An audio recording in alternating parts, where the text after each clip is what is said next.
and hard work that behind the scenes. He was appointed, it's a short-lived but very impactful time with us. And it's not because we're tough to work with that he's jumping away. Or is it? Or is it?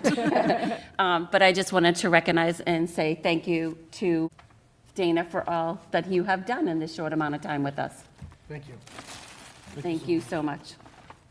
And Chair, if I might as well, just on behalf of all of us, Dana, we can't thank you enough for always advocating for all of our students, for your work on policy, for your work on the safety committee as well, and just your professionalism has just been amazing to work with, and we appreciate that. Thank you. We have a present for you as well. Dana? Yes, I would be remiss if I didn't thank everyone here on the committee. Thank you all for giving me this privilege over the past couple school years to serve. It has been an honor. I am so proud of the things that we've achieved in such a short time. Chair Nardone, I'm thankful and appreciative for your faith in me when you made me policy chair. I'm thankful to Mary Ellen and Kathy for their support and guidance throughout that whole process. Danielle, I'm eternally grateful for your fierce advocacy for our special education program. I'm in awe of it. I'm sorry that Rebecca couldn't be here, but I'm so appreciative for her guidance. When I took this seat, I think everyone knows there was a tremendous vacuum in the leadership in our administration, and the reason our entire district did not collapse is these two seated right here next to me, Mel and Brian. I'm just so thankful for all the dedication and work you two have to the district. It's amazing. Lindsay, I'm very excited to see you in the seat. I'm very excited we have the support of the mayor going forward. I think that there's going to be a lot of difficulties facing this committee over the next several years, and we're not going to be alone in that. But I think we are poised to weather the storm, and I'm just so thankful there. I'm thankful to the members of the WEA that got to serve on the Health and Safety Committee with. It's been an honor working with them. I'm thankful to the Townwide Parent Council, to all the CPAC, everyone that's been representing the parents and the students. And yeah, just thank you all. Well, we're going to miss you. Thank you. Thanks, Dana. Thank you, Dana. Fuck this shit, I'm just gonna dance now. Fuck this shit, cause we don't have a chance now. The whole world is fucking gone to hell. Makes me wanna fucking scream and yell. Fuck this shit, I'm just gonna dance now. Fuck this shit, cause we don't have a chance now.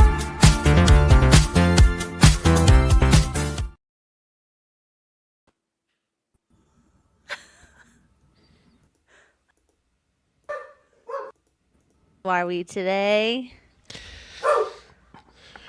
Great. Why don't you throw us the intro there, shall we?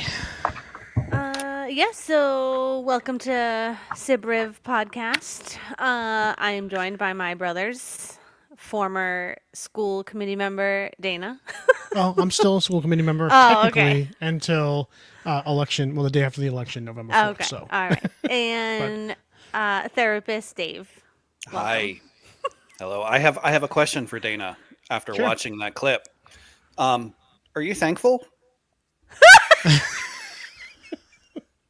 I was getting ready for Thanksgiving. I just I was preparing my Thanksgiving speech.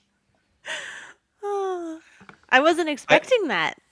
You got a little teary-eyed there, huh? Yeah, I got a little Little choked choked up? Yeah. Yeah, I'm close to some Decided- of them, so. it was a decided to not go scorched earth on your way out. little- No. Stand up on the school committee table and take a steaming dump on there and be like, "See ya." You know me, sentimental high road Dana. Yep. Well, good on you. Yes. Well, what's new with you guys? Happy Friday, everybody. What's so happy about Happy it? Friday. What do you mean, what's so happy about it? It's the end of the week, heading into the weekend. Halloween is almost upon us. I'll be honest, I'm a little concerned about some of the things that are happening in this country right now, and there's a little bit of instability I'm a little concerned about, but we'll see. We'll see what happens with this government shutdown. Oh, yeah. Oh, Yeah. yeah. Yeah, because if things don't get settled within the next couple of weeks, there are going to be some hungry people that are going to be desperate, and Yeah. I mean, Yeah. we had mass chaos in our neighborhood today. Someone pulled out a machete. So, yeah, Why do people have machetes? A Why is teenager. that a thing? a teenager too. So, Why? Who is buying these people machetes? beats me. Well, we're not going to talk about our problems today. We're going gonna to talk talk about about other we're going people's to talk about problems. other people's problems. I pulled a few Reddit stories. I added one last minute that I'm hoping has some update, or maybe we can look at some new comments because it just was posted a couple hours ago. I am convinced that every story I read now is either fake or a bot, or I'm completely convinced that Reddit no longer is people writing these stories, which is why it took me so long to find any stories. And then How dare you? They are real. okay. And then I just thought to myself, even if they're fake, we can still talk. It's good subject matter. We'll have a good conversation about it regardless. It always So, sparks a good conversation. That's what I Yes. mean. Yeah, that's what I figured. So let's just dive in. Let's do this. All right. Am I the a-hole for not visiting girlfriend in hospital? I, 32 male, have a girlfriend, 32 female. Let's call her Hannah. Hannah works afternoon and evenings at a convenience store. By the time she gets off work, I'm already asleep. I have to go to bed early because I have to get up at 3 a.m. to have my breakfast, shower, and make my lunch all before I start work at 5 a.m. The other night, I am sleeping and I get a text from Hannah around 10:30.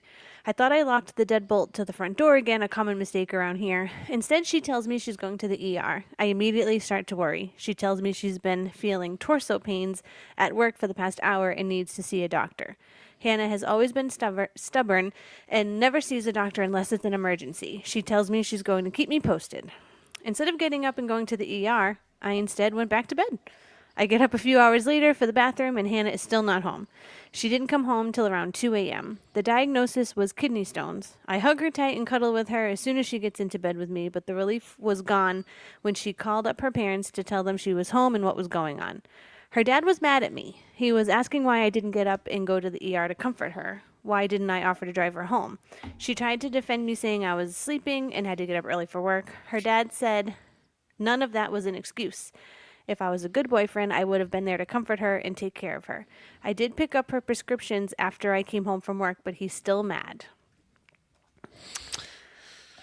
Okay. What do we think? Go ahead, Dave. Totally the a-hole. Really? I mean, oh, absolutely. I mean, listen to what the guy writes. She tells him she's going to keep him posted. I mean, it's bad enough that he's not saying, hey, I'll come to the ER. But she tells him she'll keep him posted, and then he just goes to sleep. Like, did he care at all? I mean, whether you can make an argument of whether he should have gone to the ER or not, but he made it absolutely clear through his actions that he doesn't really care about the fact that his girlfriend had to go to the ER. So I think that makes him the a-hole. I agree with her dad. Do you think she downplayed it at all, and that's why he was like, oh, it's fine. I don't need to stay up, or I don't need to go.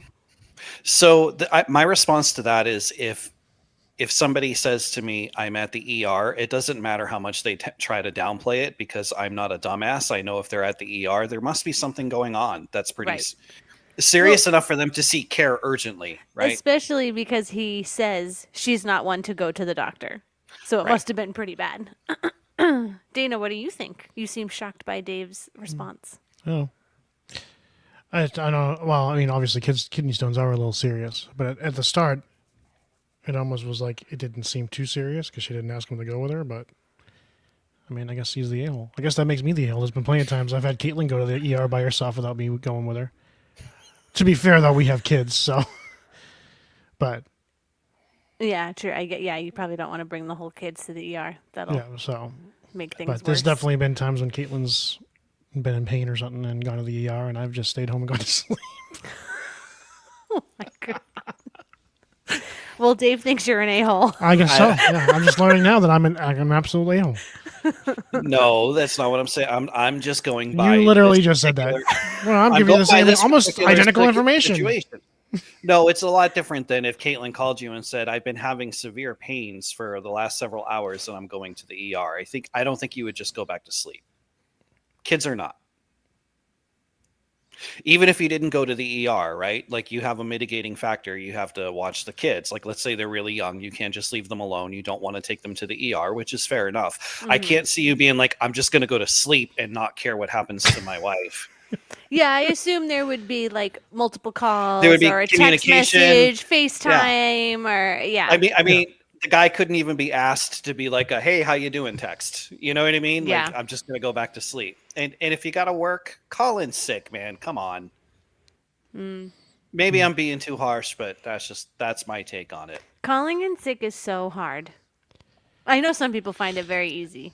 I'm a person that struggles with calling in sick. Me too. I struggle with calling in sick as well. I think we all have that trait in common. But Yeah. one thing I've learned is that a lot of people have no worries I know. whatsoever about calling in sick. I know. All right, well, let's look at some comments. Are you kidding me? LOL. You didn't even ask her if she needed you there. My husband and our two friends once spent an entire night with me when I was rushed to the hospital in an ambulance, and my friends weren't even allowed in the room. And you didn't even ask? You didn't even stay awake to see if she was okay? You literally even say here that if Hannah were to go to the hospital at all, it would have to be that she was in a lot of pain. You couldn't even set a mini alarm to check back in or offer to give her a ride back? That is the bare minimum of any relationship. The fact that she is defending you is sad. You're the asshole. Her father is correct. I would not want a partner who would rather roll back over than try to be there for me during a painful moment. This commentary was not BSing. I did not write it, but I You agree.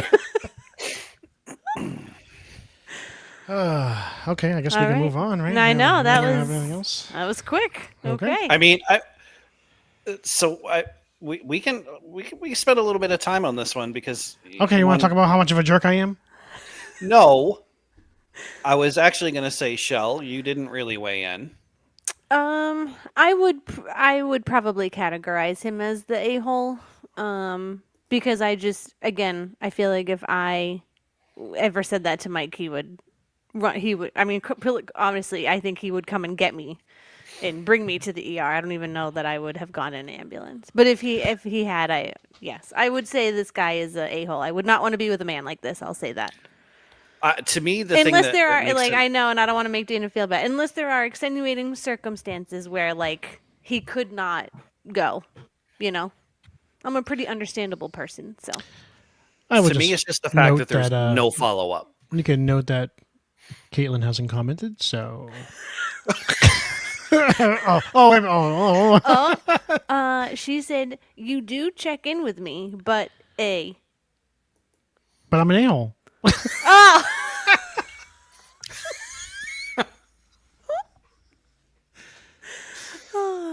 Oh boy. that's good. I am just going to clarify. I'm not saying any other judgment against my brother. Nobody goes to nobody goes to the hospital with me either, so that's fine. I'm just So to Caitlin, me, you're it's also not- an a-hole.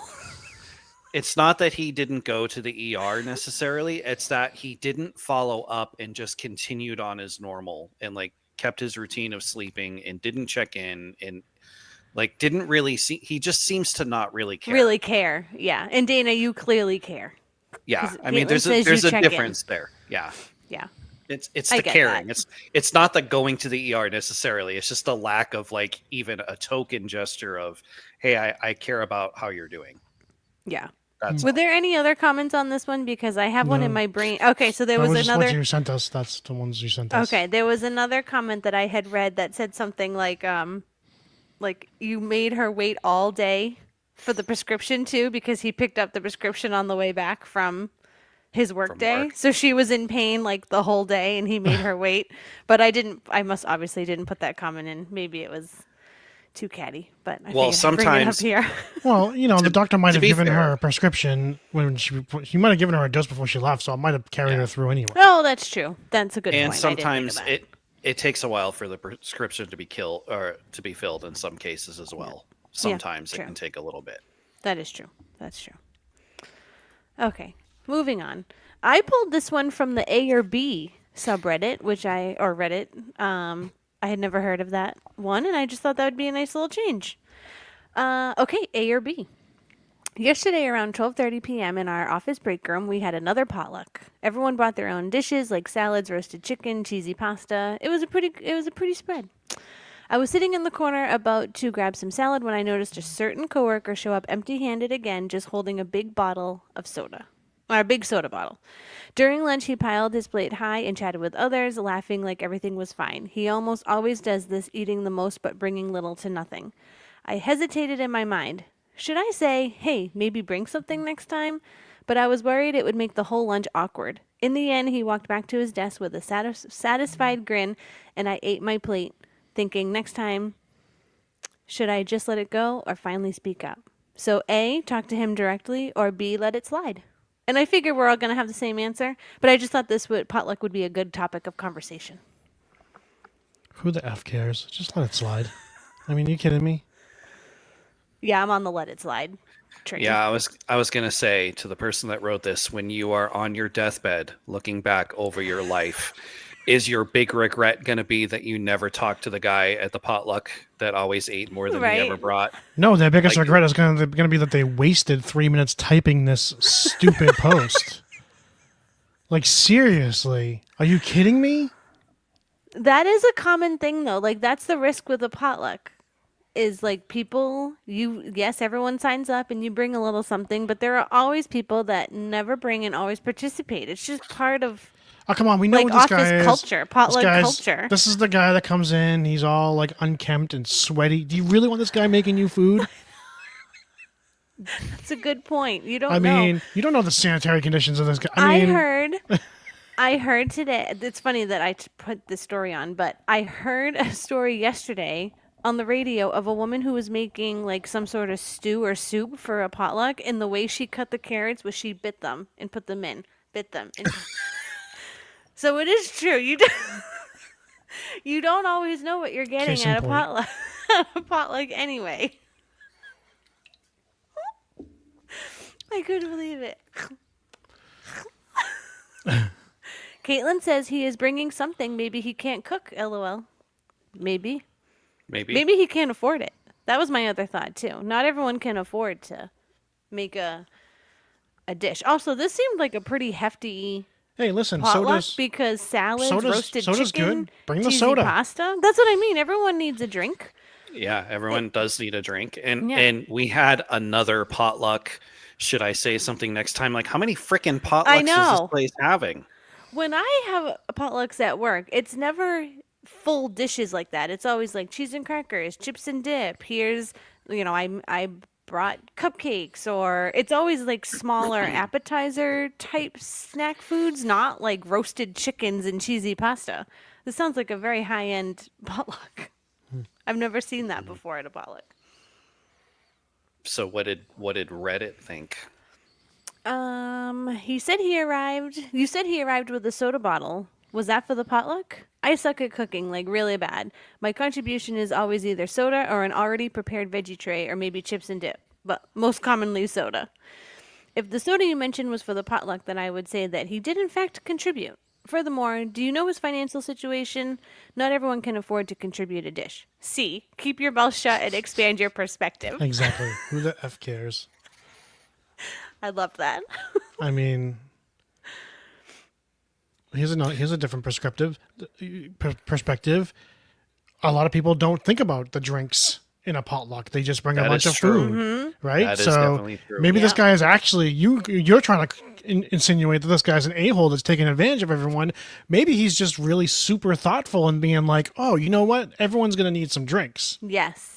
And who knows, there could have been another person at that potluck that was like, oh, good, that guy brought soda. My wife never buys me soda. I get to have soda today. Like, who knows? Right? I think this person, I don't think they really care about the potluck. I think they just don't like the guy. Exactly. Period. Oh, you think it's a personal He walked vendetta? back to his desk with a self-satisfied grin. You know what I mean? Like, just the way that I was just sitting quietly in my corner about to have some salad. You know what I mean? Like, come on. Which Yeah. tells me that that this person wouldn't eat their cooking anyway. So why are you complaining? Yes. Yes, Yeah. absolutely. So you Yeah. wasted your time making this post, and that's going to be the regret when you look back on your life. I really wish I could have those 3 minutes back. So dumb. So dumb. I would never also, even if I felt the way that this guy feels, I would never in a million years say something. Never. In a million. I wouldn't even cross my mind to be like, should I tell this guy that, like, he needs to bring something other than soda? It wouldn't even cross my mind. I would maybe notice it, but I wouldn't be like, should I say something? I'm going to say something. It's just not in my nature to, like, confront, I guess. It's very odd. Which makes me think that this guy confronts a lot of people about a lot of things. Yeah. Or or girl or female. Or, yeah, I actually don't know. I'm assuming it's a guy, but. Or they don't confront anybody that they have an issue with. They just go to Reddit and they complain. because Or that's that, the yeah, problem. I guess. I guess that's true, too. All right, well, we can move on, I guess. This is going to be our fastest episode ever. Am I the a-hole for showing kids the bills? Oh, I'm very interested in all of your takes on this. Okay. Last Oh, time, wait, hold on. yeah, I was going to say, I feel like All right, something's let missing. me pull the. Yeah, how did that not show up? I was on. having problems with my thing. Let me pull up my drive here, and then you can start with the regular doc. I was going and to say, then- I also have it here, too. Oh, right, no, I think that might be my bad. No, I think it was right. No, I think. it's not. Oh, wait a second. Let's see. Bum, bum, bum. Okay. Oh, here All we right. go. All right, It's so just here- the first line that I was missing. I'm gonna share my screen here. Sorry, It's only everybody. one. Yeah, sorry. Bear It's with only us. one Okay. line. Is it really? Yeah. So I can Okay. read. I can just read it. Okay. Okay. So my 48 female friend, 45 female, have kids around the same age, 2 teenagers each. Do you want to pull it back up on the screen? Because that's where it kicks off. So we have 2 friends, female, 48, 45. They have kids around the same age. Last time I spoke to her, it was before a party we were both going to that she said her daughter was probably going to make her late to because she was taking a long time in the shower.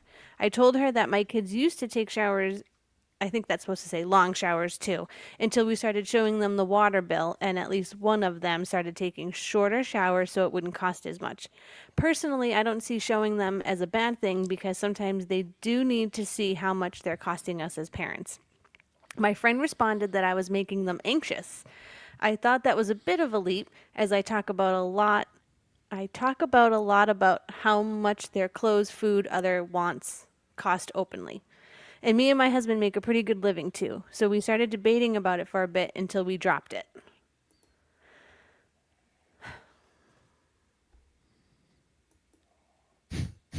That was it. Yeah, they just said, "Am I the a-hole?" This has been lingering Oh, lingering so- on my mind for a bit, so posting to see if I am the a-hole. Yeah. So, what do we think? Take the comments off. Hide the comments for now. Okay, hide the comments. Hold on.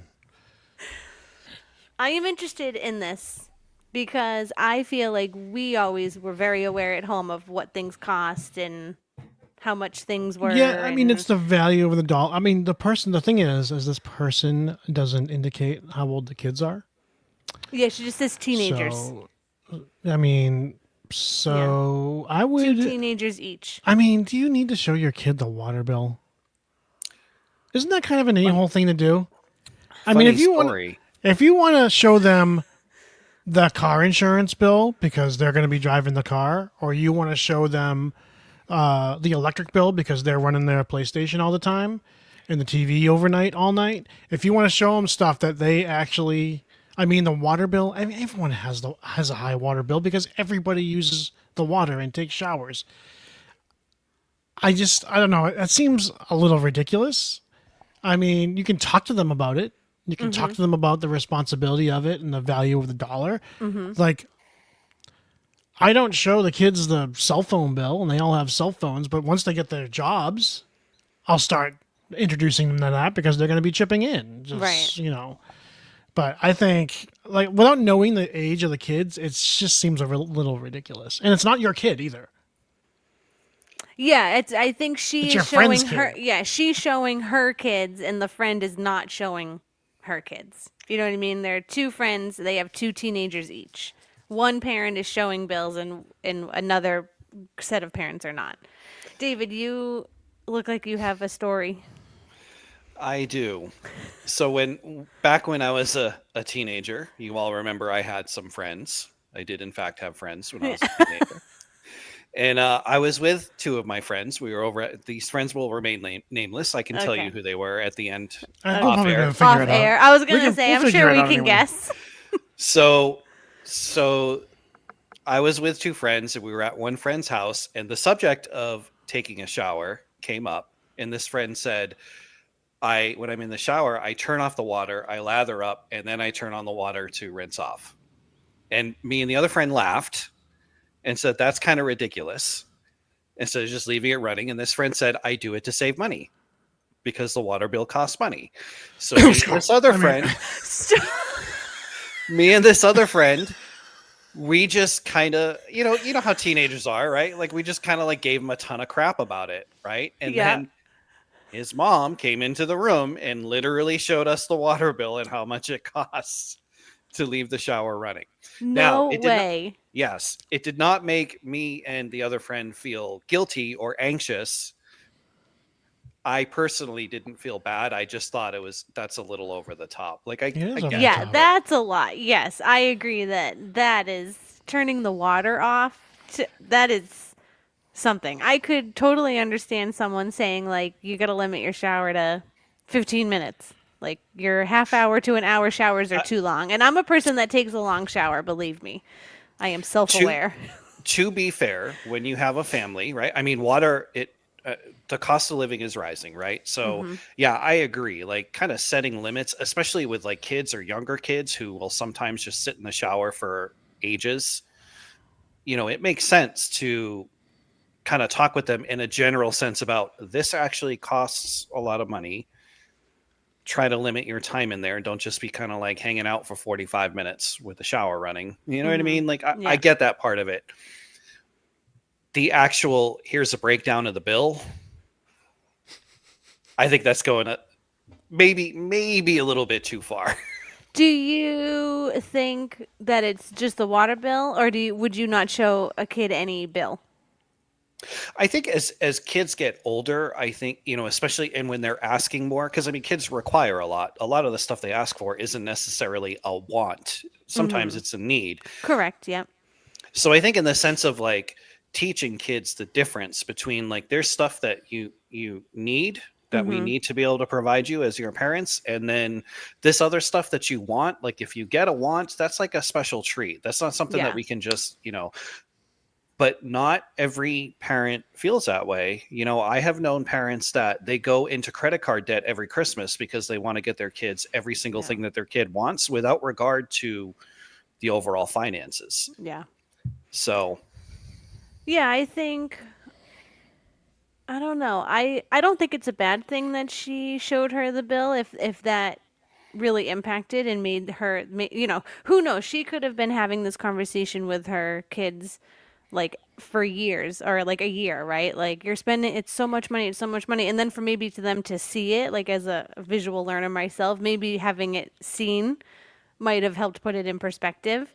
I also don't know that teenagers would really be like, "Oh my God, I'm so sorry." Like I don't know about that, but it might make them think like, "Oh wow, I've been in here a long time. I should probably get going," But I don't know if they're showing her like the Comcast or Verizon bill, like any internet bill, because internet is expensive, and we like that to me is like a need.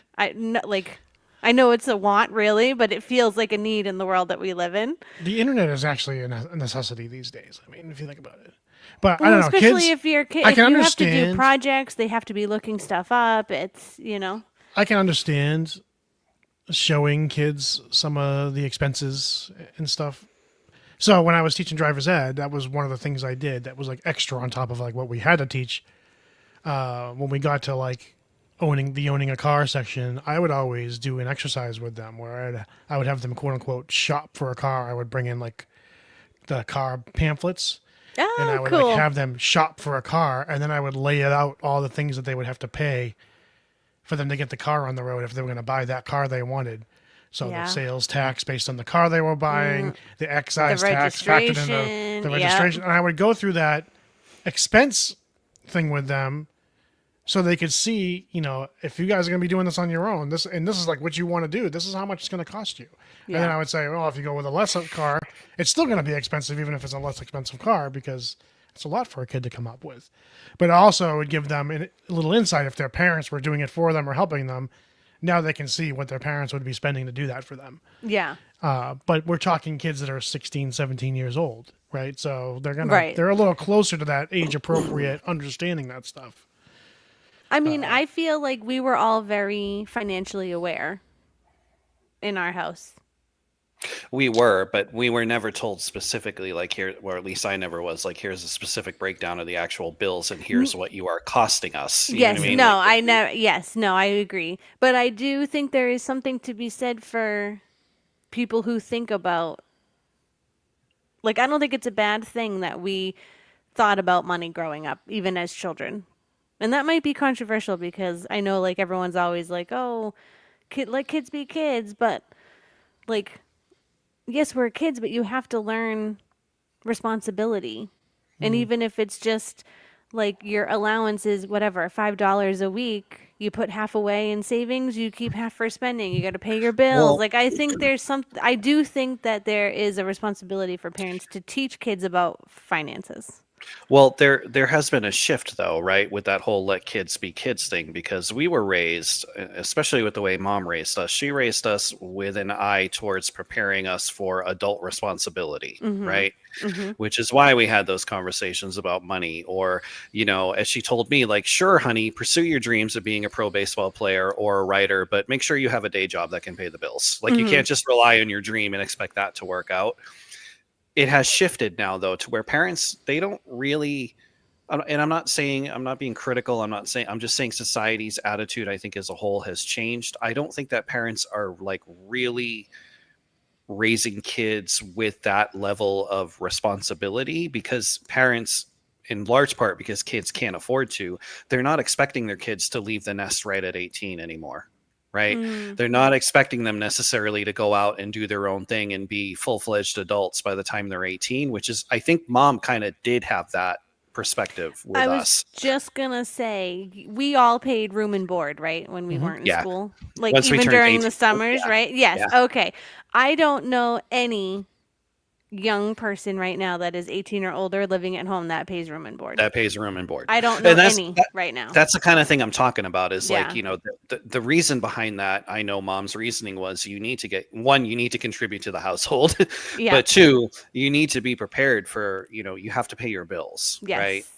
Yeah. So Yeah, I always say that mom, like her job was to give us wings so that we could fly, and that was her main goal. Was like she didn't want us to have to rely on home. She didn't want us to, you know, not that we weren't always welcome there, but she wanted us once to we fly. left, she did not want us coming back. No, but you know what I mean? Like her main goal was to set us up so that we didn't need her, right? Like that's how I think of it. Is she like her goal was to make sure that we had wings to fly and live our lives and do the things that we wanted to do, but like made sure we took care of, like you said, took care of our bills and like set us up. But yeah, and I guess you could say the opposite, that like there are kids that are not paying room and board that maybe that's a blessing, right? Like they are in a spot where they don't have to be paying room and board. So I think it's too, you know, it depends on how you Well, want to look at it. And again, I want to be clear. I'm not criticizing like parenting today. That's not my point. My point Oh yeah, is me either. society I'm not a parent. really, but I mean, society really has changed, not just with like that, the attitude towards that, where we don't expect kids necessarily to be fully independent at 18. Mm-hmm. It's also the cost of living. Like we still had the opportunity at 18 to potentially get a pretty good paying job. Maybe Yeah. not that we could fully live on, but one where we could at least build towards a future. Mm-hmm. These days, like, you know, as a therapist, a lot of the teen clients I have worked with in the past, like they'll start to look for a job when they're 15 or 16, and it's really difficult to find one. Yeah. You know what I mean? Like, so that has changed. The workforce has changed. I think the job availability for part-time work, if you're a kid and something that you can just go do, that has changed too. You know what I mean? Yeah. So there's a lot that goes into it. So Dana, you have kids, obviously, teenagers. Are you going to make them pay room and board, do you think? Have you thought about that at all? Yeah, we've already talked to them about that. They Oh, absolutely, okay. once they hit 18, if they're not going to college, they are going to be paying room and board. Yeah. Yeah. They're going to have to get a job and pay room and board. And then, Yeah. you know, we've discussed the bills that they'll be responsible for. You hear that, boys? Even your Uncle Dave thinks you're going to have to pay up. Yeah. I mean, and Um, obviously it wasn't like mom made us pay like our whole check or anything, but she made sure that it was enough that we So- could feel like, oh, that's kind of like, I was that's in a different lot to be position. just handing over, you know, but at the same time, like making sure we still had money to like go out with our friends. And I was in a little you know. bit a different position from you guys once I started working because I was working and I was going to school. Mom's Yeah, so rent you- still went up. So I had to pay. So they helped me not help me. I bought their first car from them, Yep, I remember my first that. car from them. So Yeah. I took over their monthly payments. So I was paying mom's car loan it was like $160 a month. Mm-hmm. I was paying my own insurance. That is so cheap. Can I you know, tell me imagine? about it. Well, it was a lot back then. $160 payment right now. Oh, It was a lot back then, but I would love that. so I took over her payment I did that for 2 years where I was paying for the car loan. I was paying for my car insurance, all my gas, obviously. Yeah. And I was paying room and board on top of that.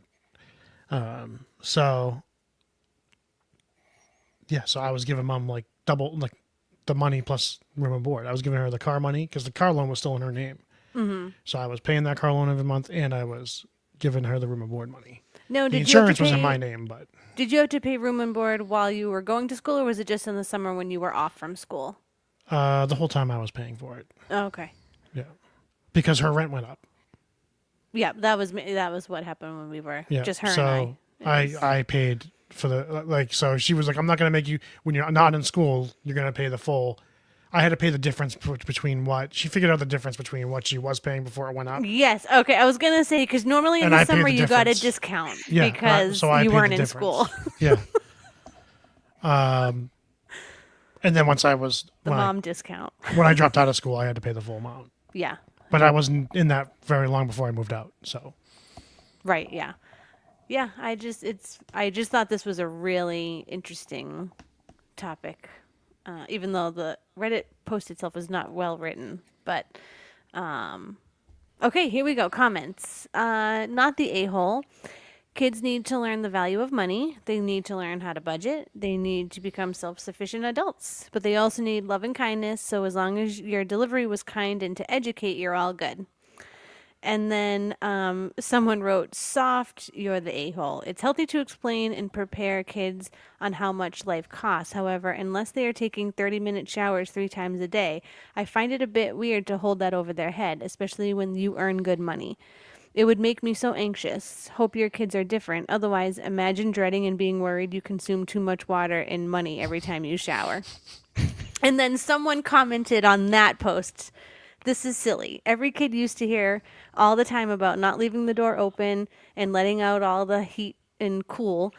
Turn the lights off when you leave a room. Don't waste water. You've got food at home. We're not getting McDonald's today. When did that become some form of emotional abuse or some such nonsense? That shit instilled a sense of frugal rationality in us. Not to mention that most people aren't rich, and being budget conscious is an absolute necessity for most families in the here and now. Original poster simply showed their teenagers some objective information, and you're practically ready to call CPS. So many teenagers work shitty jobs just to help the family stay afloat, and all OP has done is allow their offspring to know that things cost money. Ridiculous. Somebody was triggered. I know, the person went off. Yeah. And I think all of these comments are very, like, they have some valid points. Like, no, we don't need McDonald's. We have food at home. Like, Yeah. yes, turn the lights off when you do. I will tell you, when I lived at home, I used to leave all the lights on. Lights on all day.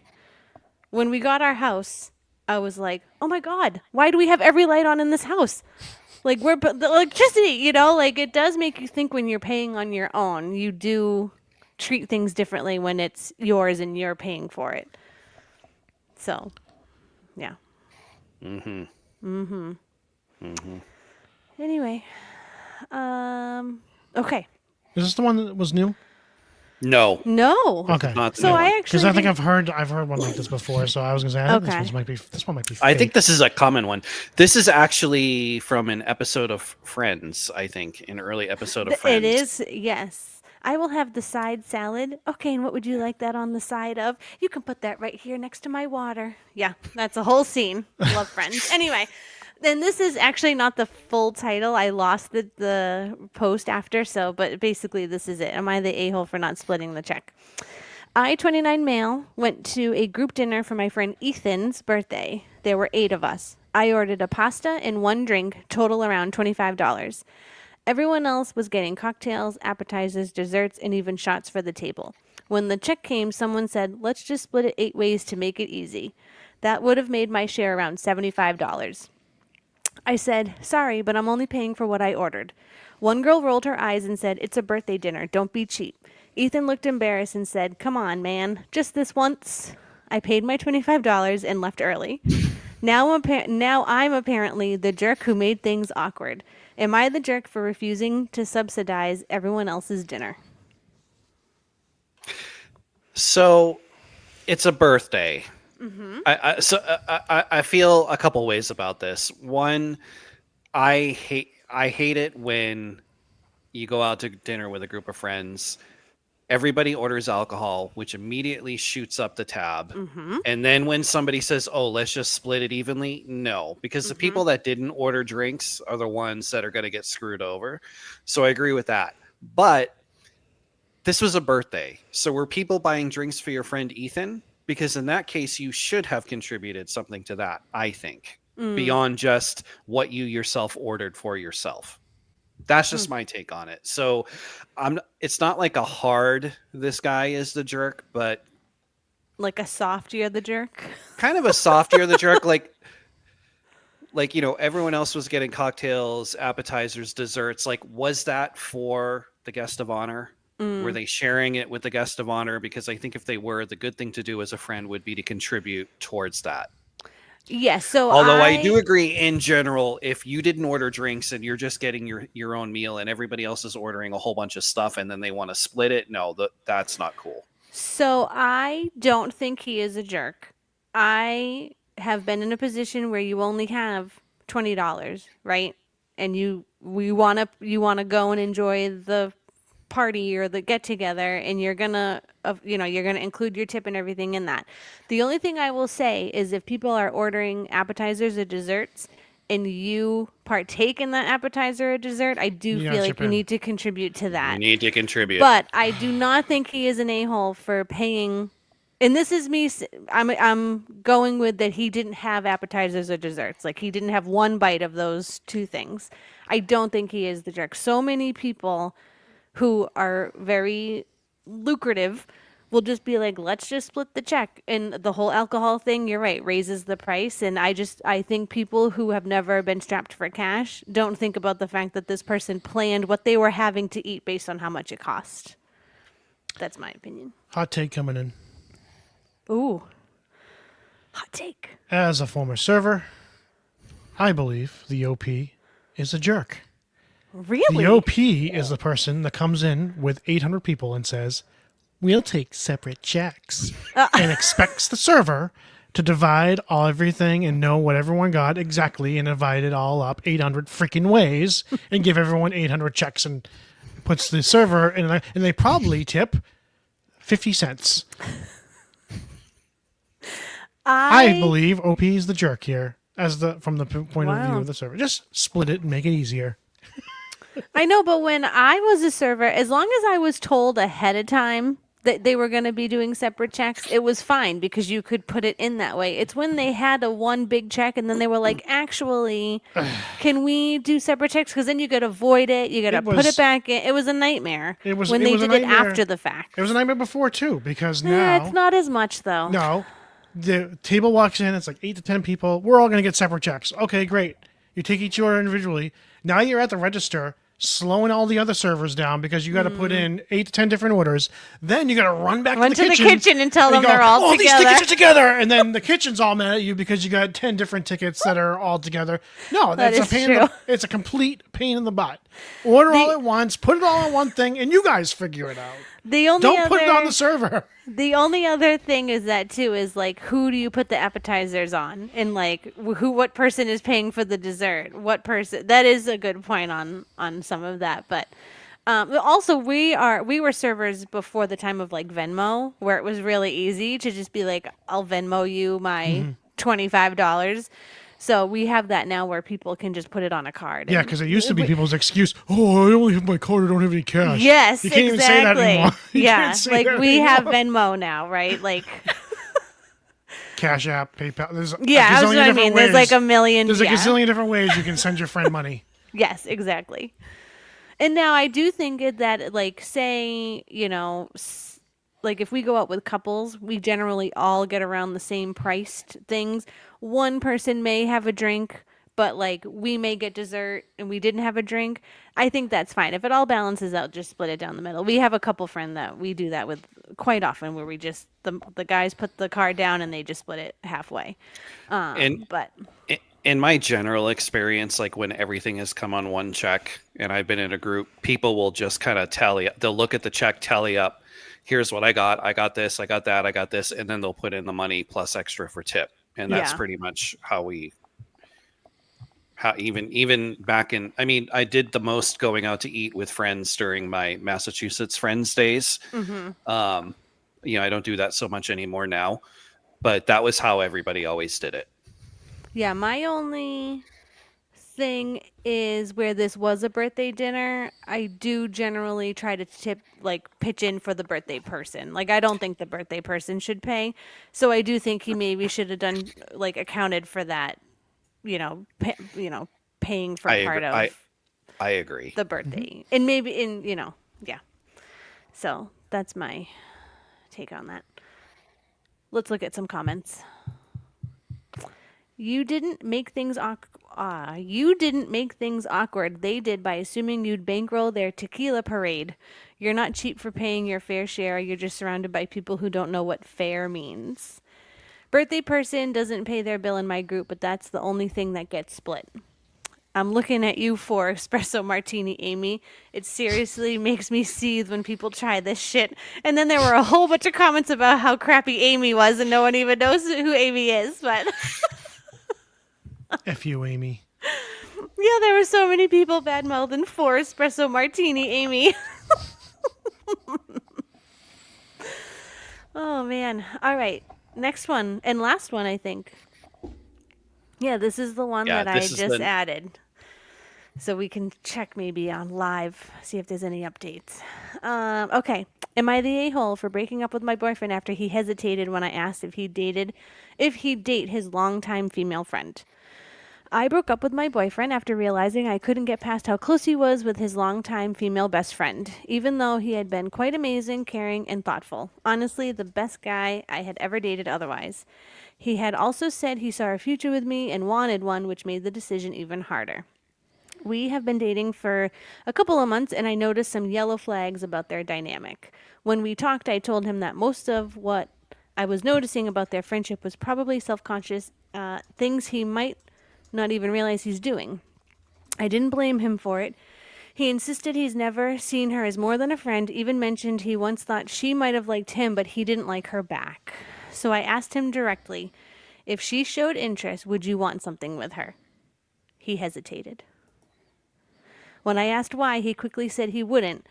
But by that point, it already felt like a contradiction. I knew my answer, and I ended things. For context, earlier I had felt uncomfortable with their closeness. He had brought up twice a story about how their friend group found out she lost her virginity, and sometimes he would just mention anecdotes about her, reminiscing about how they bonded in the past. He compared me to her once, saying she usually handles it this way when I messed up, though he apologized after I talked to him about it. While we were out shopping for him, something reminded him of her, and I suggested he get her a gift, which he did. At one of his performances, she was the first to hug him, even though her boyfriend and I were right there. I don't know he must be a musician or an artist of some kind. I don't know. The most recent thing that stood out was when he hung out with her and her boyfriend. She asked someone to take a photo of her, and even though her boyfriend was already reaching for his phone, my boyfriend jumped up to do it first. During that hangout, she also grabbed the water bottle he had just bought for himself and drank from it. He admitted that he had been attracted to her before and had intrusive thoughts, but stopped himself because it didn't feel right. They had known each other for almost a decade, for a few years apart, and spent a lot of time together. Dave, hold on. They had already gone on several trips with her and her boyfriend, and were planning a month-long trip that winter, even though we were still early in our relationship. She had rarely been single, but he had. He also never asked girls out unless he was sure, so it was likely he didn't pursue her for that reason. I think it's people in high school or Could be. early college. I mean, if they're talking about losing virginity, but that's, you know. Yeah. Oh, that's a good point. They're probably pretty young. Dave, you have Okay. a lot to say. Go ahead. So no, she made the right choice. Oh, So I agree. let me get this straight. He's never been interested in her, though he thinks she might have been interested in him. But he did like her at one point and had to stop himself from having intrusive thoughts because it didn't feel right. What a load of bullshit. I mean, I'm a therapist, so this shouldn't happen, but I am always amazed at the great lengths people will go to just mentally bullshit themselves about stuff. And that's clearly what this guy is doing, not the writer. I think she clearly, a lot of the things, as you were reading that, Shell, I'm thinking like, well, that's not really that big of a deal. Like drinking from his water bottle, giving him a hug, jumping up to shoot her picture, like whatever. But clearly something was going on. Like all these normally not big deal things were adding up. And the fact that he hesitated when she asked him, that tells you right there. And just the contradiction of oh, I've never really had interest in her. I think she might have been interested in me. But then saying, intrusive thoughts, what the hell does that even mean? It means you want to bang her. Yeah. That's really what that means. So yeah, you have interest. I don't know. Yeah. She made the right call. Yes. I am surprised that if she is a young person that she saw some of these, yellow flags as she called them. That's good. And Because young she's people right. don't always see that. Yeah. And they are yellow flags, right? Like stuff that you can't definitely say, oh, Right. that's a problem. But clearly she noticed something was up. And I think Yeah. her intuition is correct. And Based on what we know. like, even if they were whatever, even if it was like you said, it is a yellow, right? So there's nothing definite. But if you don't feel good about it, then that's your answer too.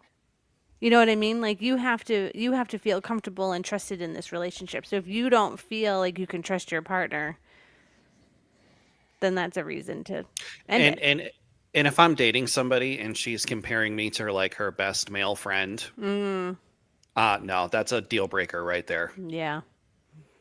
And the fact that he was doing that with her, I mean, Yeah, I don't she like gave one that. example. That's not, yeah, This is how she would handle it.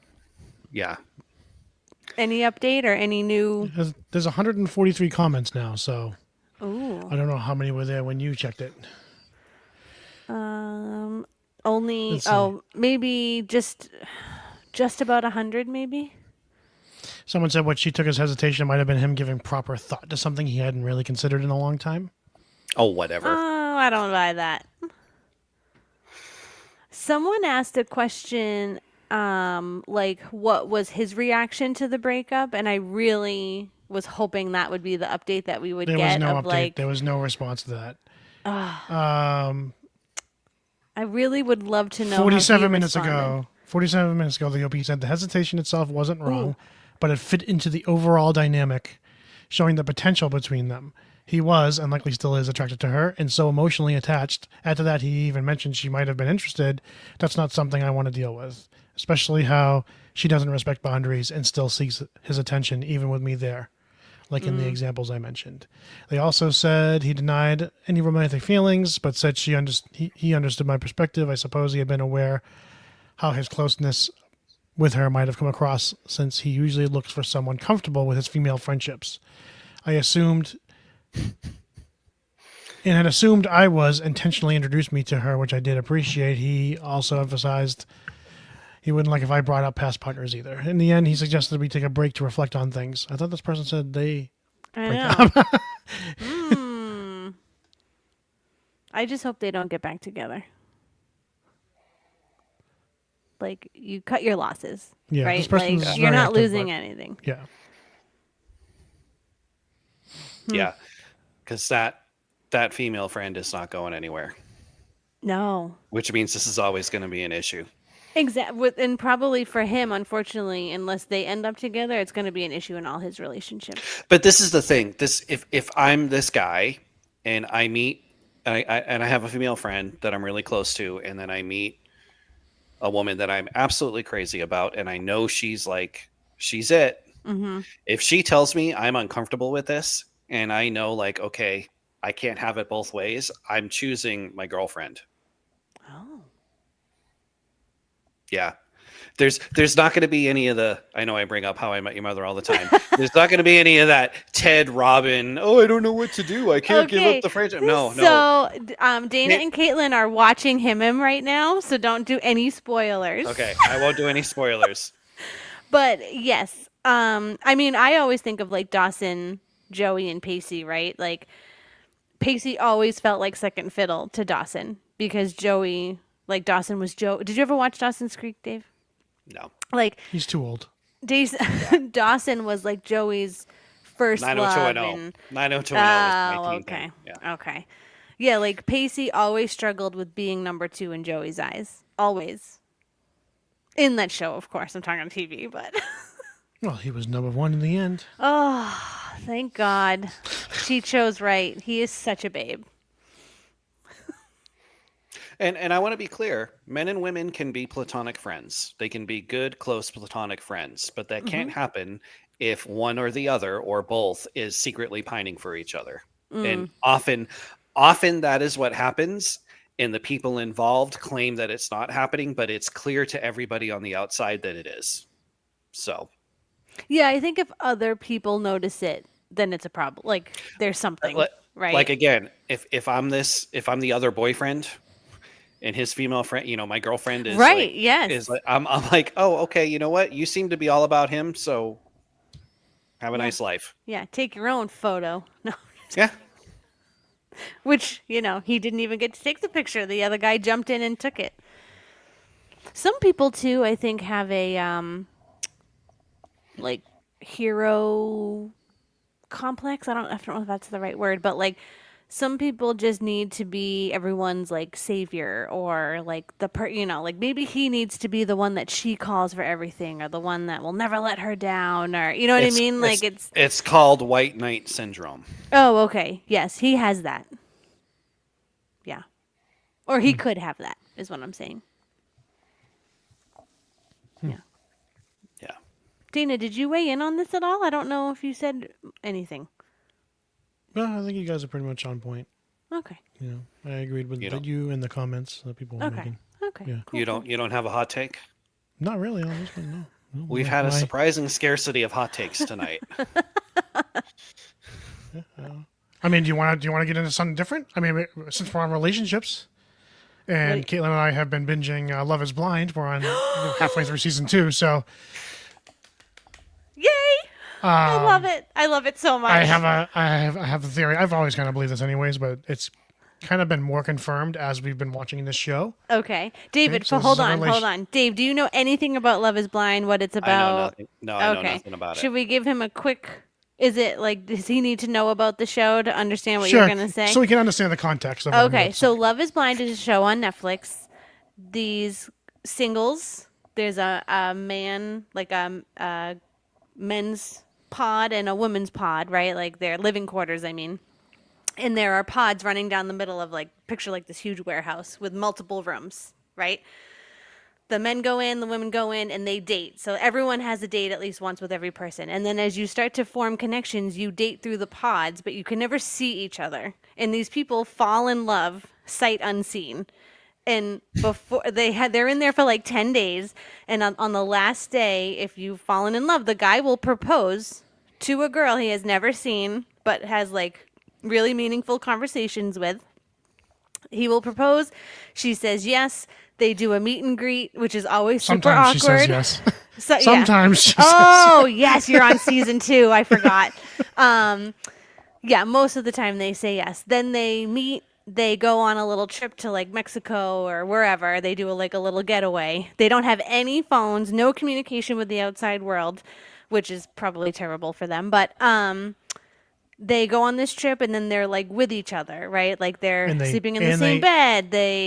And they add in the other couples Yes, they to add the in resort the that yes. they have also dated in the Yes. past 10 days. So you could have a connection with two people. One may end it, and then you might go with the other one because, yeah, it is wild. It is my only guilty pleasure as far as reality dating TV.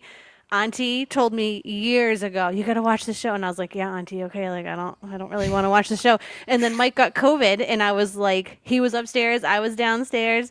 And I was like, let me just give this a shot. I'll tell Auntie that I watched it. I didn't like it, but at least I'll tell her I gave it a shot. I was instantly hooked. I have watched all 9 seasons. The reunion for season 9 is this coming Wednesday, and I can't wait. So that is the concept. Oh, and then so they, after 4 weeks, they go to the altar. They plan a wedding, right? They walk down the aisle, they stand, and then they decide on the day of the wedding if they're going to say yes to each other to be married or not. Take it Okay. away, Dana. The only thing about that is, so, spoiler for season 1. No, I'm not going to do any spoilers. Never mind. We can talk about this off air. But anyway, so my theory was and this has happened in the show, I don't think people can overcome, I don't think couples can overcome not being attracted to each other. I believe people can develop love for each other over time. So in the case of, if you think about the arranged marriages of the past, a lot of times, they didn't know each other or they really didn't even like each other, but over time, sometimes that love would form. I think you can love someone over time and learn to love them. I do not believe that couples can learn to be attracted to one another. And this show actually proves my point. If you're not attracted to someone, it's not going to work. There's not going to be chemistry. And like, you're going to be, if you still try to make it work anyway, you're going to be extremely unhappy. Okay, I have a counter perspective. So, what if someone is you find someone very attractive, like hottest person you've ever seen in your entire life, but then you have a conversation with them and they're like a really terrible person. They're rude to the waiter. They talk about themselves. They're just like a really not nice person that you don't want to spend any time with. Do you lose your attraction to that? It could be a turnoff, but you could also, I also believe that if you spent enough time with that person, you could probably learn to love them and maybe you even rub off on them. Interesting. Yeah. Because I don't So, think and that. here's a point. There's a couple in season 1 Yep. that ends up together, and it is the guy didn't really care for her that much at first, right? But when they actually met, he was like super hot for her and intense, like lustful over her. And that love, really, that bond of love developed later on. Yeah. The lust. What couple was that? Barnett and Amber. Oh, yeah. Okay. You know, he thought she Yeah. was freaking crazy, right? Yes. She is. But Yeah. but I don't doubt that he loves her actually. Like watching them together, Yeah. I think he learned to love her for what she is. Yeah. Because that lustful attraction to him was so strong. Carried it over. Yeah, and it almost forced him into like loving her basically. Well, they're still together too. They are married, still married, Yeah. and they have a baby. And they were the two couples that I told Caitlin, because I haven't done any spoilers. I haven't looked ahead. I haven't. Yeah. The two couples from the first season were both the ones that I said were going to get married, and they're Yeah. both married, both still together. I was just gonna say, and the other one just had a baby too this week. Yeah. Love them. Me and Caitlin texted a little bit. Caitlin put up a little thing. Pull that back up so I can read what Caitlin said about Love Is Blind. It's so good, Dave. It's like, she said, I thought I would hate this show because I don't like dating shows, but I surprisingly liked it. It is definitely a guilty pleasure. Yes, Caitlin literally looked at me on Saturday night when I was telling her about this. She looked at me like I was crazy. And I could tell that she did not want to watch this show and that she just really wanted me to stop talking about it. And then when she texted, I could tell, like, she just was like, okay, Michelle, yeah, okay. Yeah, okay, I'll give it a try. She did the like, okay, I'll give it a try, which is what I tell people when they say like, you got to watch this movie. And I'm like, yeah. And then I never do. That was the look in the tone she was giving me. And I'm like, she's never gonna. Caitlin, I hate that I like it. So then when she ever texted me, she's like, so like Dana and I started him in Love Is Blind. And I'm like, you're watching them? Oh my God. I was so happy. But I will say that watching Love Is Blind is what convinced me that David had made the right choice about Hawaii. Like, that's why I could believe that like this could be like a real true love story. Because you guys had never met. You know, I know you had video chatted and stuff, which is obviously different. But I figured if people can meet and get engaged sight unseen, why not? Well, we weren't sight unseen. No, I know, but I'm saying, like, if people can, then, like, who am I to be like, my brother's crazy? You know? Who am I? It was great. There's also something crazy that happens in that Well, show. your brother where, like, is crazy. But, you know. Brothers are crazy. I was saying to Caitlin, like, the show like flip flops you a lot. Like there's people you like at the beginning, and then by the end you're like, that guy's an asshole. Right? Yeah. like, Yeah. like it's weird. I don't know if it's like the way they edit it, It probably, Or yeah, if- I you think know what it I mean? Like, is. but yeah, I think that it makes you think about your own marriage. I don't like the artificial drama Well, you have to get because that, Cameron though. and Lauren from the start. Oh, yeah, there they're was no freaking doubt. Yeah, no, and they they put this had- artificial doubt of her. Like, Yes. I don't know if I'm gonna True. Like, come on. Yes, there yeah, was no. absolutely 100% Yeah. no doubt from the start, and they both knew there was no doubt. I mean, Yeah. I just, I don't know. Yeah. Wait till there's a couple in season 4 or 5 that like they are a fan favorite. They're so cute. And they same thing. They had almost no drama. They were barely on camera and they put in like one fight about her being overwhelmed that she had to like travel 3 hours for work or something and they made it seem like it was this big deal, but like really it wasn't. Like they were doing just fine. But yeah, it's I do think it makes you should watch it, Dave. You'd have to watch one episode. Just watch one and then report back to us. Ask Caitlin. She'll tell you. She'll tell you it's worth it. Okay, Shell. I'll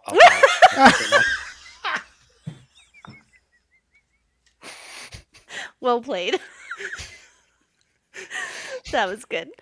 No, but I do think, Dana, do you think it makes you think about your own like marriage and how these people, like some of these people are delusional, and maybe people in the beginning seasons weren't as delusional, but I'm watching it now and I feel like these people are like, oh, we're gonna have like So we're here's the just gonna thing. have so much fun all Here's the the thing. time. We're and, on like- season 2. We're on season 2, and it already feels kind of artificial. The people. oh really? season I one- didn't feel that till season 3. Season 1 felt very genuine to me. I feel like a lot of them. I mean, I do think like Jessica in season 1 only stuck around because she wanted to be on TV. Yeah. I think that's the only reason she stuck around, because she definitely didn't care about the person she chose. But I think for the most part, everyone was pretty genuine. There's been like 2 genuine people in season 2. I think everyone else is just trying to be famous, and I think it's just probably going to get worse and worse as people learned about the show in real time. I Yes, think it's going to continue to be yeah. just people trying to get on TV, right, and not really about the experiment. And I like actually finding think- actual love. I actually think the experiment is really interesting. And what I Yes. think, what I like about the experiment is it does test that is love really blind thing. And Yeah. it tests my own hypothesis about the attraction thing, because so far, my hypothesis about the attraction thing has been proven right yeah. in Well, this experiment. In this experiment. yeah. Right. Yes. Yeah. No, there is. Yeah. I love the idea of people falling in love and like having the hard conversations before seeing each other.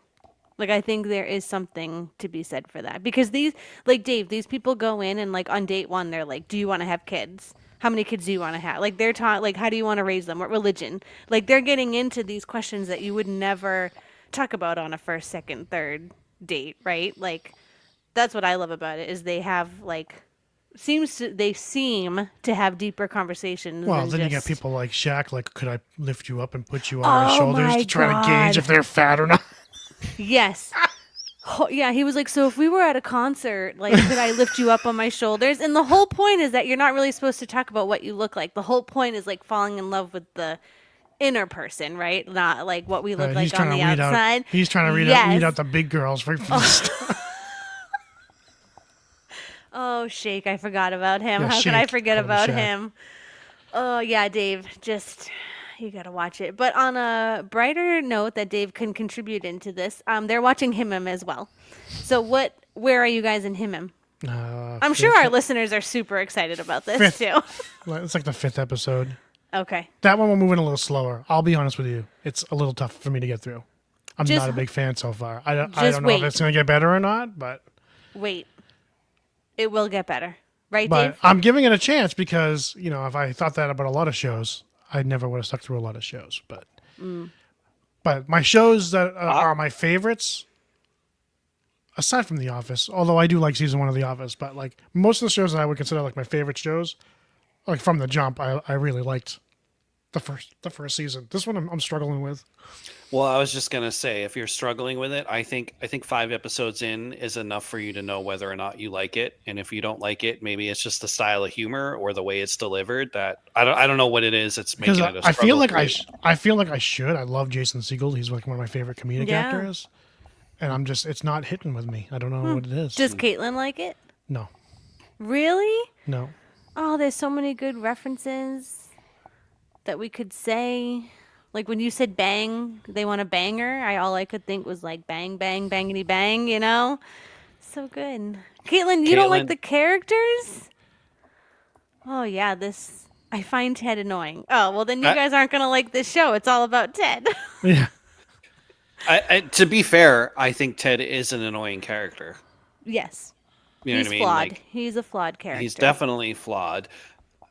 I think if you guys don't like it yet, you probably won't. I don't think your opinion will get any better. Really? I think season 2 is way better than season 1, but you have to get. I don't know. I mean, if you guys aren't liking the characters, then there's nothing. Yeah, I don't know that there's any saving you there. But that makes me so sad because it's one of my favorite shows. Yeah, it's just I started rewatching it because you guys were rewatching it, and I was like, Yeah. "Oh, I want it fresh in Oh, my I'm mind still- for when I'm they're still talking about watching it."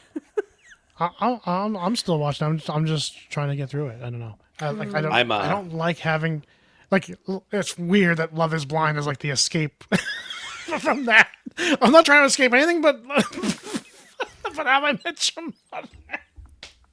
It's like I'll watch an episode. It's like, all right, I need a break because I don't like the characters either. So I watch one. I need a break. I need to watch something different. That's so funny. It's not What were you it's gonna not say, a Dave? bingeable show to me. Oh, I love it. Wow. I'm rewatching House on Haunted Hill Oh, We I just don't watch- know. because it's Halloween, and I can't believe it's been 7 years since that show came out. So Very good show. Did I you don't watch even Bly know. Manor too? I watched them all. Okay. You probably So I don't- watched- You probably didn't like Bly Manor. It was probably too sentimental for you because it's more of a Actually- love story. Actually, the ending scene of the last episode of Bly Manor actually made me a little teary-eyed. Oh my that was god, my our favorite brother one. has a soul. Bly Manor is my favorite one. Actually, It makes me cry. actually, on the subject of men crying, which you know I have very strong feelings about, your big brother actually did cry a little bit this week Why is that? because I watched the tribute to Brad Marchand and his response to that on Wednesday, and I found myself feeling very emotional. I think most men in Boston were crying. Boston And it's- loves him. And it's okay. That is a Dave approved. It's okay for you as a man to cry in this situation. When a beloved sports team moves teams is when you are allowed to cry. Dana getting choked up at a school committee meeting about his last meeting and thanking everyone. Not okay. Brad Marchand, A-okay.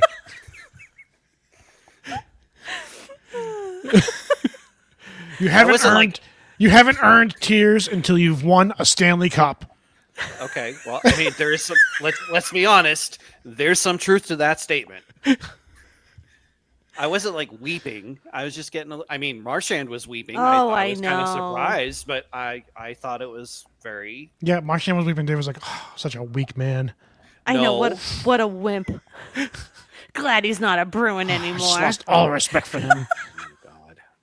How dare he cry? How dare How you? dare you? I was. How dare you? I was also crying tears of joy. I'm so glad he got off this horrendous team that we have right now. Oh, yeah. Not good. Not that the Panthers are doing much better this year. They got that Stanley Cup hangover going on, but still, I'll have to ask Mike if he cried. I doubt it. I can tell you I'm he not- didn't. I just He know probably him, didn't. but he may have. He'll probably be like, "Yeah, it was nice. It was a nice tribute." Yeah, I'll have to ask him. that's. I didn't, but I watched like 2 seconds of it, so I guess Oh, didn't I get the I full- watched it.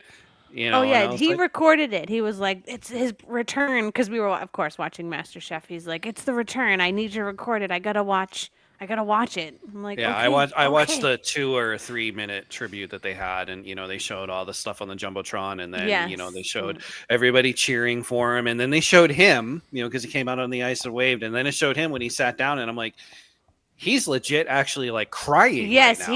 Yeah, I heard he was sobbing. And I was like, I'm not touched by this. I'm not crying. You're crying. If Caitlin saw it, she would have been bawling her eyes out. Oh yeah. It was The man pretty- crying it was gets pretty Caitlin every emotional. time. It was pretty emotional. Caitlin's probably tearing up now just because Dave's talking about how he was tearing up. She's probably downstairs right now, like, Dave was crying. All right. Well, that is it for me and my Reddit takes. What? third, David? only the second time in the last 2 years. That you've No, cried?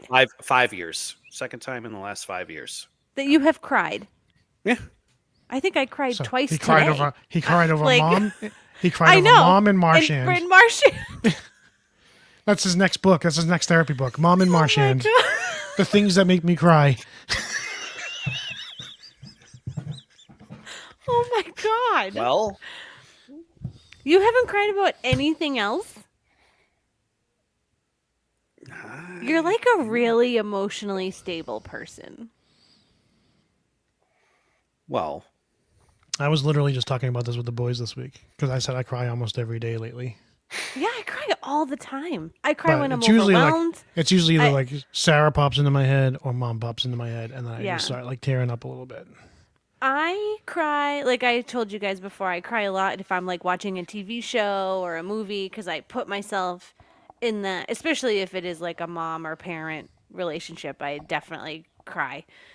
But like if I'm overwhelmed, I cry. If I'm feeling like, I don't know, I cry often.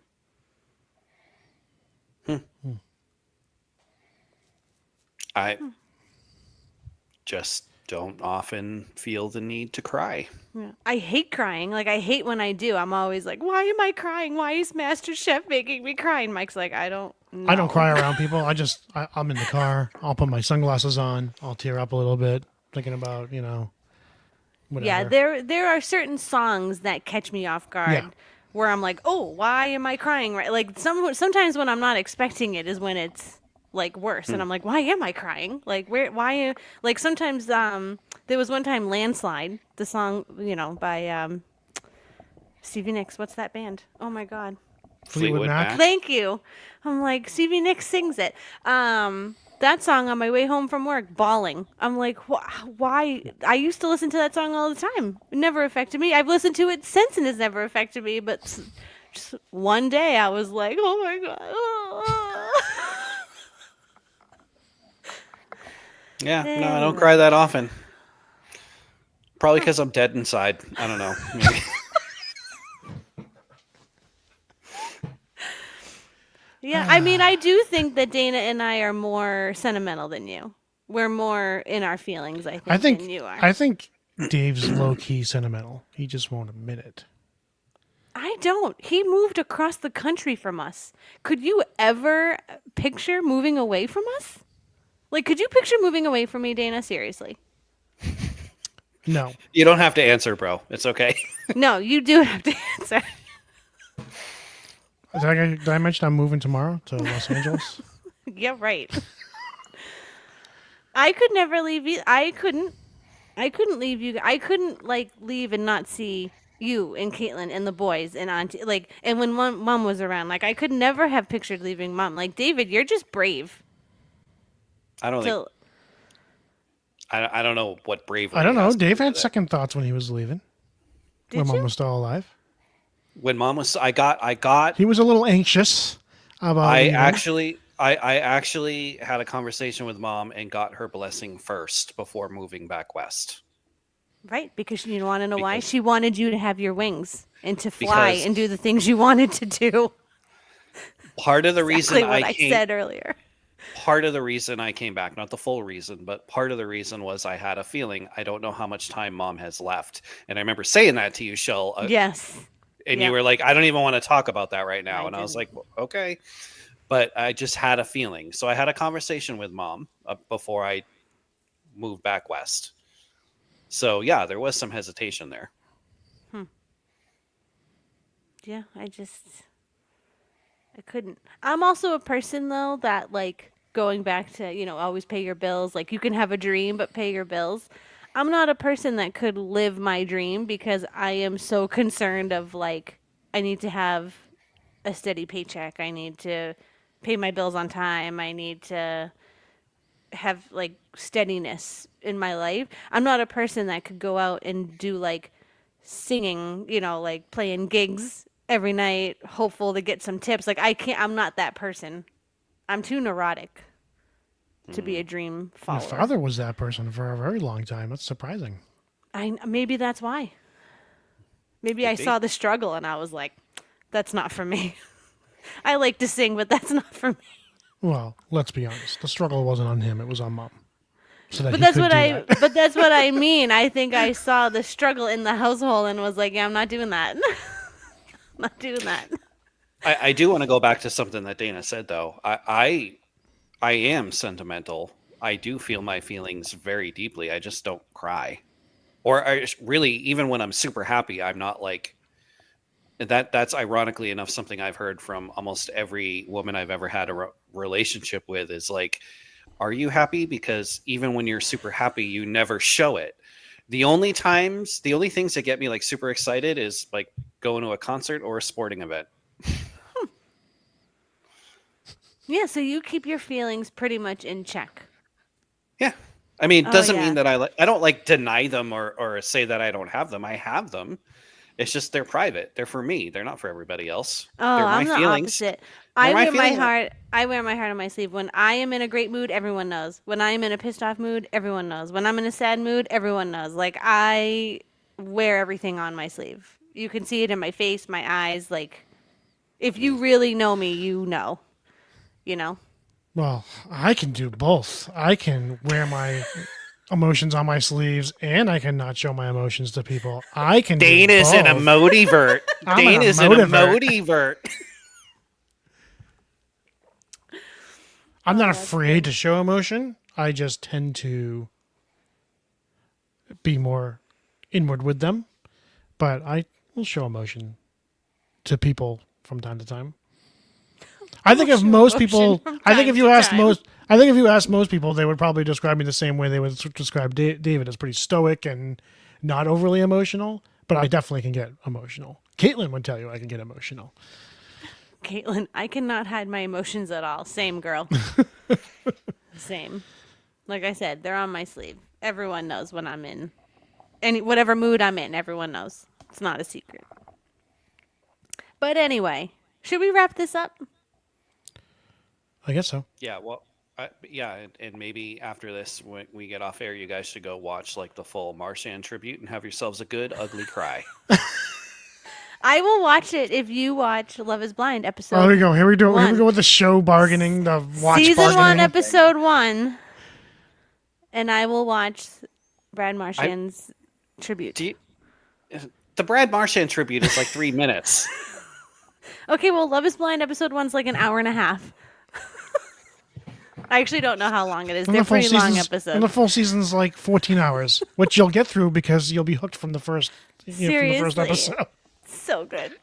I've got to get through House on Haunted Hill. I still have 2 seasons of House of the Dragon to go through. I was going to rewatch Battlestar Galactica. So here's what I do. When you're doing dishes, put it on. Put it on your phone. Because it's not something you really have to like sit and like, if you miss a detail, it's not going to like ruin the rest of the story for you. So put it on when you're like doing dishes or cooking. Oh, or you're something. one of those. You're one of those, aren't you? You watch a show and you're like talking throughout the whole thing. I'm not paying talking. attention. No. I am not. I am a person that if someone is Are you- talking to me during a show, I get very annoyed. Okay. But when I am like, if I am home and I have to do dishes and I'm like trying to get caught up on a show that's like The Voice or Love Is Blind, like something where I don't have to follow a story, then I will 100% do that.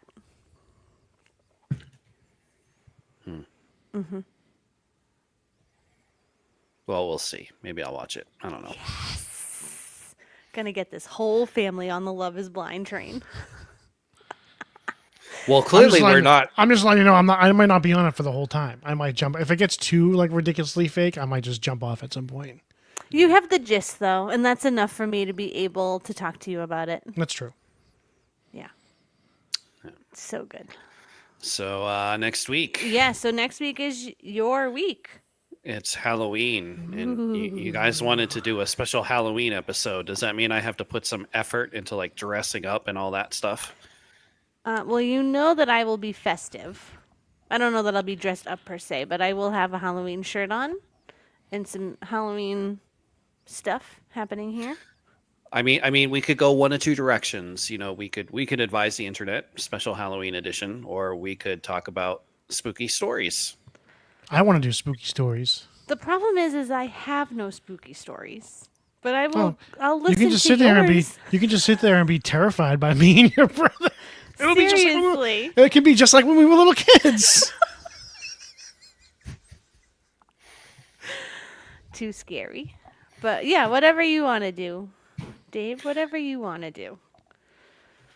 It's your Well, week. Dave- Maybe, David, maybe you, not advising her, maybe you can see if you can find any spooky stories on Reddit, and then we can I springboard have. off of that. I actually have. I found a subreddit where somebody, and I have to find it again, but somebody had asked like people that work on the ocean or like for cruise lines or whatever, what are the freakiest things that have ever happened to you at sea? And some of the stories were like really interesting. So, and Okay. creepy. So stuff like that. Yeah. I also, I have some pretty creepy stories of my own Yeah, that that I have love a actually good happened. story. Yeah, I You just know, don't think but- I've had anything too spooky happen to me.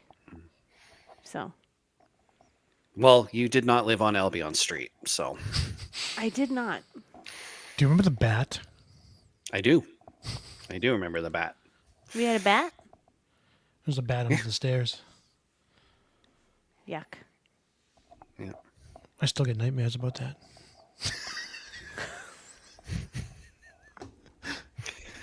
It So, yeah, lived Halloween- under the stairs? What? It lived under the stairs? Is that I what you don't know. said? Did it live under there, Dave? I don't remember. I just remember It was we had under a there. bat. Or and it Mom was we had you a- saw it and Mom- under there. And Mom was terrified. Oh, you're gonna get rabies! Ah! I was just was gonna say rabies. That's immediately what I think of when you think of a bat. You think rabies. Yeah. In that's, the office, like Dwight I was Schrute. traumatized for a while after that. Well, I guess stay tuned, everybody, for next week's episode of maybe Spooky Stories. Special Halloween edition. Special Halloween Halloween edition. Yes. Thanks for tuning in. Good night, and we love you all for listening. I love you guys. I love you too. Bye-bye. Bye. Bye.